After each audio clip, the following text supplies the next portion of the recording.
د هلمند ولایت د امر بالمعروف نهي عن المنکر او شکایت اوریدلو ریاست اړوند د ګرمسیل ولسوالۍ د امر بالمعروف نهي عن المنکر او شکایت اوریدلو امریت د محتسبین علما کرامو له لوري درې میرمنې چې د خپل شرعي او انساني حقوقو څخه بې برخې وي او له جدي کورني تاوتریخوالي ظلم وهلو او بدو کړنو سره مخ وي وژغورل شي او د اسلام د مبارک دین په رڼا کې هغه له خپل شرعي حقوقو څخه برخمنې کړي. یا د ښځو کښې یوې 11 کاله او دوهمې 15 میاشتې د خاوندانو څخه جلا د پلرونو او قریبانو په کورونو کښې اوسېدلې. خاوندان حقوق نه ورکول د حقوق څخه بې برخې پاتې وي نو محتسبین علما کرامو د یادو ښځو خاوندانو امریت ته راوغوښتل. اصلاحي بیانونه ورته وکړه او د ښځو حقوق یې د شریعت د اصولو په رڼا کې ورته بیان کړه ترڅو د داسې کړنو مخنیوی وشي.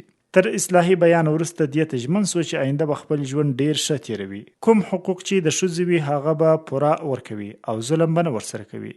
د یادو کسانو څخه د یادو بدو کړنو د نه کولو ضمانت واخیستل سو او خوشي سو.